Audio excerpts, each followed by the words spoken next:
नमस्कार साथियों, हिंदी साहित्य चिंतन में आपका स्वागत है।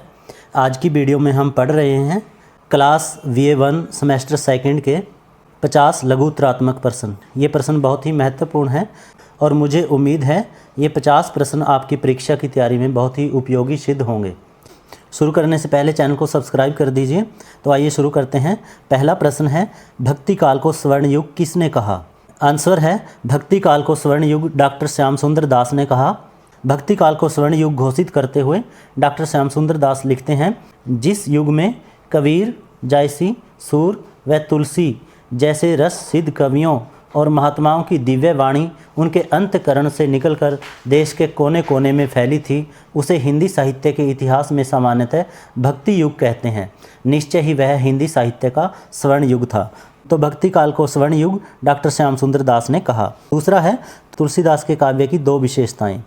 तुलसीदास के काव्य की पहली विशेषता है कि दास्य भाव की भक्ति। तुलसीदास ने राम को अपना स्वामी और अपने आप को उसका दास मानकर उसकी उपासना की है।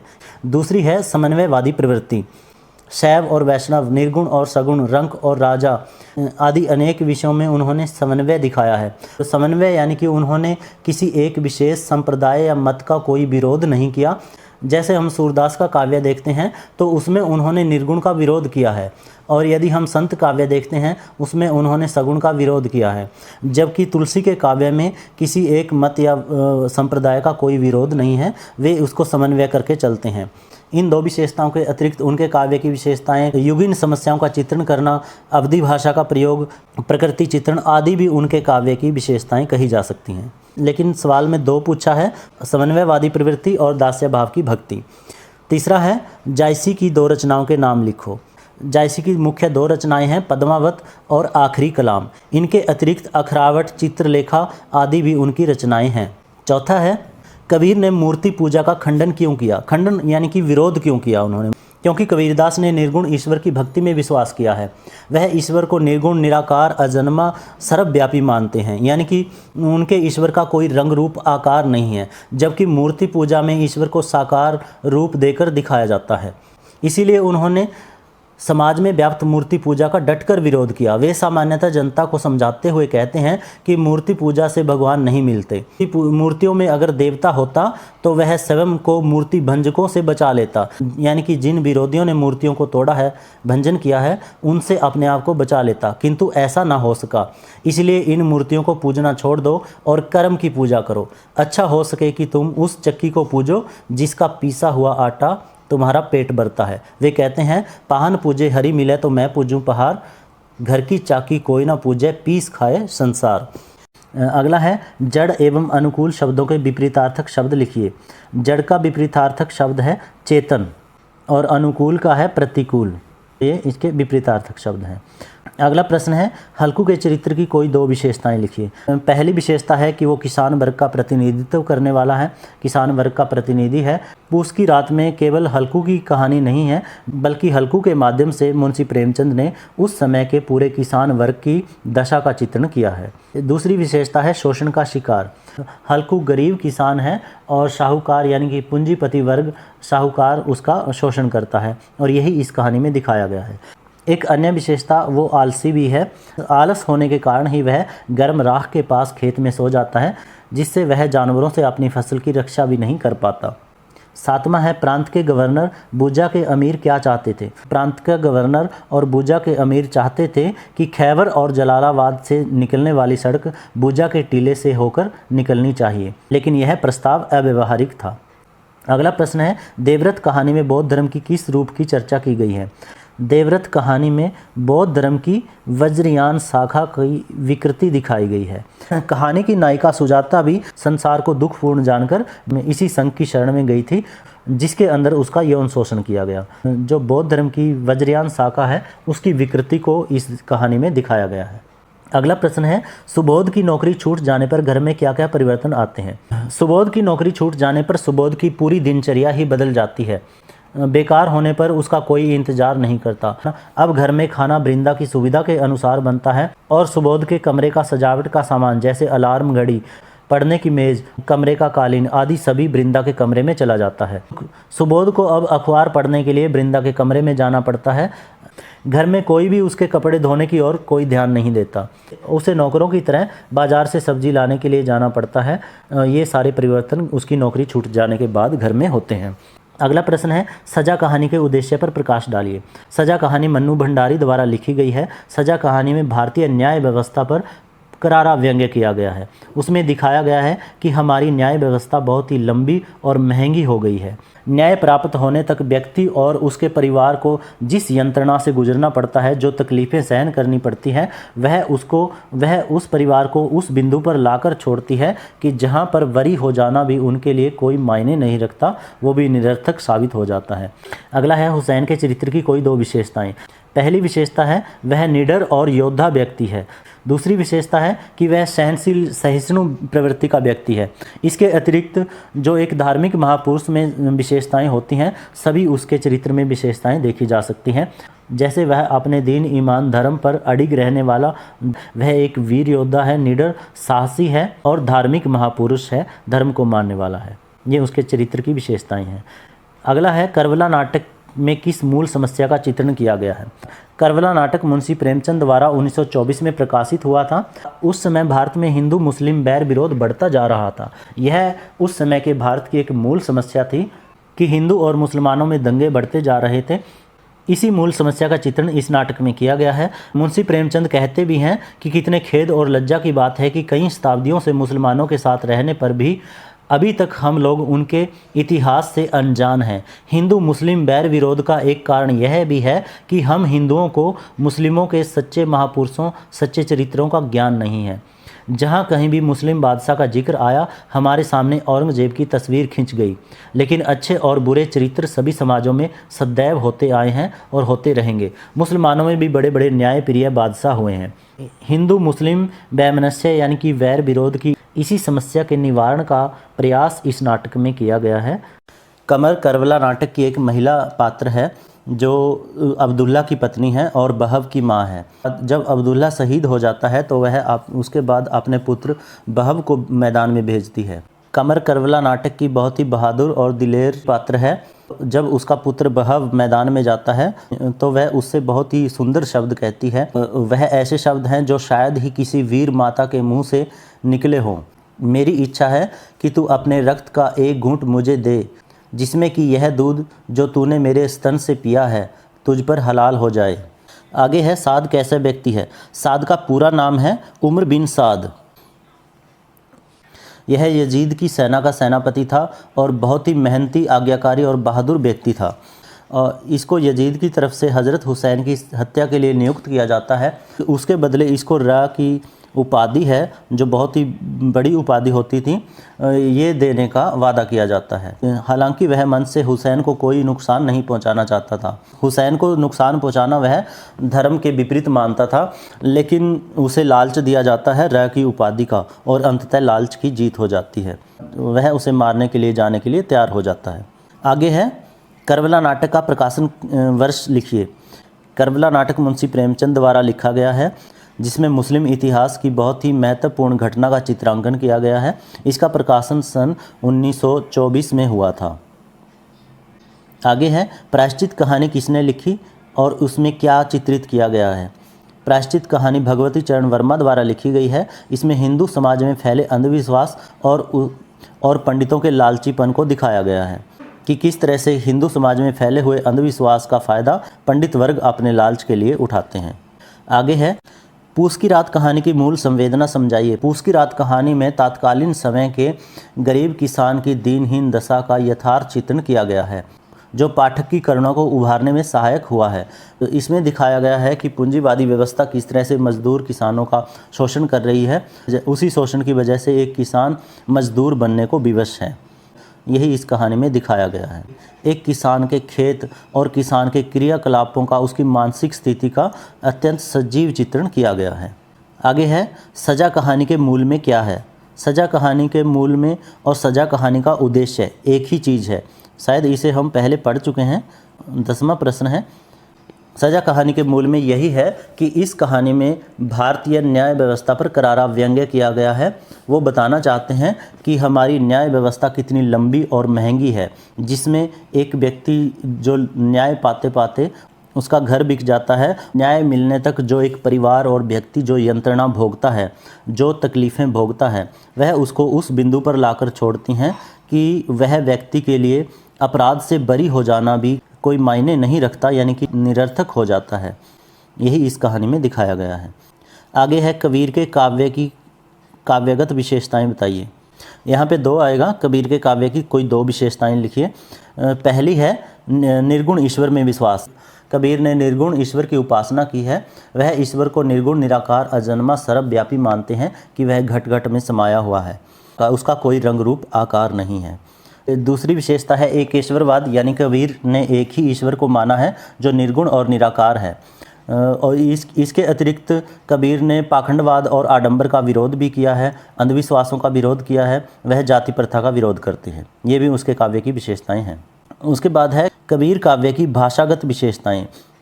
कबीर की भाषा को सदूकड़ी भाषा नाम दिया गया है, या मिश्रित भाषा या खिचड़ी भाषा भी इसे कहा गया है, क्योंकि इसमें पूर्वी हिंदी, खड़ी बोली, राजस्थानी, ब्रज भाषा, पंजाबी आदि के शब्दों का मिश्रण उपलब्ध होता है, जिसमें पश्चिमी हिंदी बोलियों का प्रभाव अधिक है।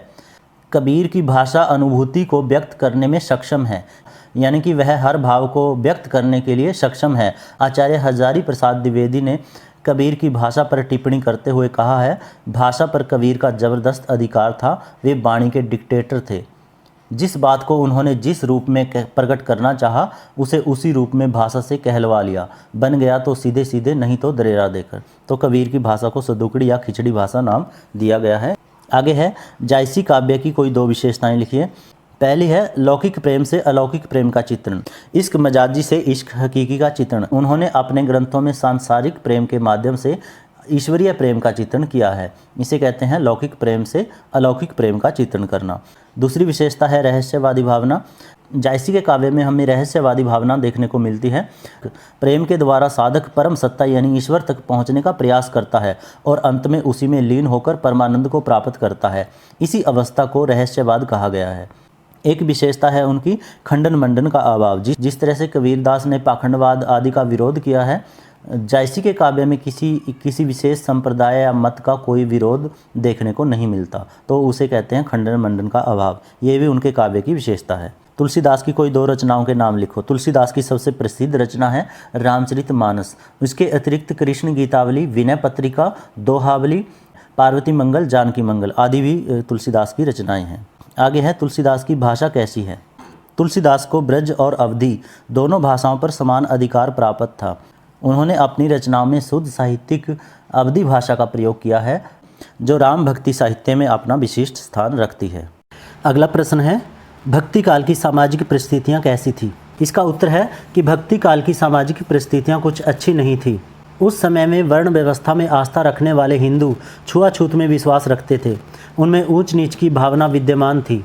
हिंदू और मुसलमानों में परस्पर आत्मीयता नहीं थी, यानी कि मेल मिलाप नहीं था। हिंदू कन्याओं को संपन्न मुसलमान क्रय करके या अपहरण करके अपने घर में ले जाते थे। स्त्रियों को अधिकार प्राप्त नहीं थे, उन्हें दूसरे दर्जे का नागरिक माना जाता था। पर्दा प्रथा उस युग की खास आवश्यकता बन गई थी। हिंदुओं में संयुक्त परिवार प्रथा थी। छुआछूत समाज में हर जगह फैली हुई थी। साधु संतों में पाखंड, आडंबर आदि व्याप्त थे। किसानों मजदूरों की दशा तो और भी दयनीय थी। रोजगार के अवसर सीमित हो चले थे। केवल चाटुकारों को ही शाही नौकरियां मिलती थी, क्योंकि शासन व्यवस्था अयोग्य लोगों के हाथों में चली गई थी। आगे है करबला की ऐतिहासिक घटनाएं कौन सी हैं। करबला नाटक में मुंशी प्रेमचंद ने हजरत हुसैन की शहादत की ऐतिहासिक घटना को आधार बनाया है। यह घटना करबला के मैदान में घटी थी। दूसरी ऐतिहासिक घटना इसमें यह बताई गई है, उस समय करबला के मैदान में हजरत हुसैन का कुछ हिंदुओं ने भी साथ दिया था, जो हजरत हुसैन की ओर से उस युद्ध में शहीद हुए थे। करबला नाटक में मूलतः किस धर्म और किस संदर्भ में बात की गई है। उत्तर है करबला नाटक मुंशी प्रेमचंद द्वारा रचित एक ऐतिहासिक नाटक है। यह मुस्लिम समुदाय की ऐतिहासिक घटना करबला के संग्राम पर आधारित है। यह नाटक मूलतः मुस्लिम धर्म पर आधारित है और इसमें हजरत हुसैन की ऐतिहासिक घटना को चित्रित किया गया है, जो करबला के मैदान में घटित हुई थी। 27वां है देवव्रत कहानी के पात्रों पर प्रकाश डालिए। कहानी की नायिका सुजाता है और उसका नायक आर्यमित्र है। इनके अतिरिक्त आर्यमित्र का पिता सिंहमित्र और संघस्थविर जो बौद्ध संघ का स्वामी है, ये कहानी के पात्र हैं। सुजाता संसार को दुखपूर्ण समझकर बौद्ध संघ की शरण में आई थी। आर्यमित्र सुजाता से प्रेम करता था, वह उसको ढूंढते हुए उसी संघ में आकर संघ का वैद्य बन जाता है। संघस्थविर उसी बौद्ध संघ का स्वामी था और सिंहमित्र आर्यमित्र का पिता होता है। यशपाल की कहानी का मूल स्वर क्या है? यशपाल की कहानी खुदा का खौफ है। इस कहानी में मुख्यतः दो उद्देश्य हैं। पहला, रिश्वत की समस्या का उल्लेख करना है। जो व्यक्ति रिश्वत नहीं लेता उसे किस प्रकार दूसरे लोग अपना काम करवाने के लिए रिश्वत देने को विवश करते हैं। दूसरा उद्देश्य इस कहानी में अत्याचारी और अत्याचार सहने वालों पर व्यंग्य करना रहा है, जो खुदा के खौफ से अत्याचार सहते हैं। 29वां है, हल्कू और मुन्नी किस कहानी के पात्र हैं और उस कहानी के रचनाकार कौन हैं? हल्कू और मुन्नी पूस की रात कहानी के पात्र हैं और यह कहानी मुंशी प्रेमचंद द्वारा लिखी गई है। 30वां प्रश्न है, जिंदगी और गुलाब के फूल कहानी से आप क्या समझते हैं? इस कहानी में समाज में परिवार की बदलती हुई परिस्थितियों का चित्रण किया गया है। युगों युगों से आर्थिक गुलामी के कारण यानी कि आर्थिक कमजोरी के कारण ही नारी पुरुष पर आश्रित थी और पुरुष कमाऊ होने के कारण सब कुछ उसी के अनुसार चलता था। लेकिन जब नारी कमाऊ हो जाती है तो पुरुष को आर्थिक दृष्टि से नारी पर आश्रित होना पड़ता है। भले ही पुरुष स्त्री की सत्ता को हृदय से यानी कि दिल से स्वीकार ना कर पाता हो, तो भी स्थिति से समझौता करने के लिए उसे मजबूर होना पड़ता है। यही इस कहानी का मुख्य उद्देश्य है, यही इस कहानी में दिखाया गया है। आगे प्रश्न है, कबीर की समूची वाणी किस ग्रंथ में संकलित है? कबीर की 3 रचनाएं हैं, साखी, शबद और रामायणी। ये तीनों ही बीजक में संकलित हैं, यानी कि ये बीजक ग्रंथ में संकलित हैं। आगे है, किन्हीं 4 संत कवियों के नाम लिखो। पहला है कबीरदास, दूसरा है रविदास, तीसरा है गुरु नानक देव और चौथा है दादू दयाल। अगला प्रश्न है, संत कवियों ने गुरु के संबंध में क्या कहा है? सभी संत कवियों ने गुरु को सर्वोपरि माना है। वे कहते हैं कि ईश्वर को मिलाने वाला गुरु ही है, इसलिए उन्होंने गुरु को ईश्वर से भी बड़ा दर्जा दिया है। कबीर संत गुरु के बारे में कहते हैं, गुरु गोविंद दो खड़े काके लागू पाए, बलिहारे गुरु आपने जिन गोविंद दियो मिलाए। भक्ति काल की राजनीतिक परिस्थितियों पर टिप्पणी कीजिए। राजनीतिक दृष्टि से भक्ति काल को 2 भागों में बांटा गया है। सन 1325 से लेकर 1526 ईस्वी तक तुगलक वंश, सैयद वंश और लोधी वंश का शासन रहा। ये भक्ति काल का पहला चरण है। भक्ति काल के दूसरे चरण में मुगलों का शासन रहा है। बाबर, हुमायूं, अकबर, जहांगीर, शाहजहां के शासन काल तक भक्ति काल की समय सीमा है। इसी काल में मोहम्मद बिन तुगलक ने अपनी राजधानी दिल्ली से देवगिरी तक ले जाने की मूर्खता की थी। अकबर का शासनकाल सुव्यवस्थित था। मोटे तौर पर यह कहा जा सकता है कि इस काल के अधिकांश शासकों में धार्मिक सहनशीलता नहीं थी। हिंदू मुस्लिम जनता में सद्भाव नहीं था। राजनीतिक दृष्टि से भले ही हिंदुओं का पराभव हो गया हो, यानी कि राजनीतिक दृष्टि से भले ही हिंदू हार गए हों मुगलों से, किंतु वे अपने को छोटा मानने को तैयार ना थे। दोनों संप्रदायों के धर्माचार्य भी उनके द्वेष को यानी कि बैर विरोध को बढ़ाने में योगदान देते थे। ये थी राजनीतिक परिस्थितियाँ। आगे प्रश्न है, गोस्वामी तुलसीदास की भक्ति भावना पर प्रकाश डालिए। तुलसीदास सगुण भक्ति काव्यधारा में राम भक्ति के उपासक थे। उन्होंने अपना आराध्य भगवान श्री राम को माना है। उनके प्रति उनकी दास्य भाव की भक्ति है, यानी कि गोस्वामी तुलसीदास की भक्ति दास्य भाव की भक्ति है। उन्होंने श्री राम को अपना स्वामी और अपने आप को उसका दास मानकर यानी कि सेवक मानकर उसकी उपासना की है। सगुण भक्ति के वे उपासक थे। आगे है, पूस की रात कहानी की मूल संवेदना स्पष्ट कीजिए। पूस की रात कहानी में खेत के वातावरण का व एक किसान के क्रियाकलाप और उसकी मानसिक स्थिति का सजीव चित्रण किया गया है, जो पाठक की करुणा को उभारने में सहायक हुआ है। किस तरह से पूंजीवादी व्यवस्था किसान का शोषण कर रही है, वह किसान को मजदूर बनने पर विवश कर रही है, यही इस कहानी की मूल संवेदना है। आगे प्रश्न है, खुदा का खौफ कहानी का लेखक कौन है? इस कहानी का लेखक यशपाल है। इस कहानी में यशपाल जी ने रिश्वत की समस्या का उल्लेख किया गया है और अत्याचारी और अत्याचार सहने वाले पर व्यंग्य किया गया है। आगे प्रश्न है, परमात्मा का कुत्ता कहानी के संदेश पर प्रकाश डालिए। परमात्मा का कुत्ता कहानी में दफ्तरों का यथार्थ चित्रण किया गया है। दफ्तरों में बाबू लोग काम कम करते हैं और गप्पे ज़्यादा मारते हैं। वे अपना अधिक समय चाय पीने या कविताएं सुनने सुनाने में बिताते हैं। अफसर लोग भी कुछ कम नहीं हैं, वे भी दफ्तर के समय में पत्र पत्रिकाएं पढ़ते हैं।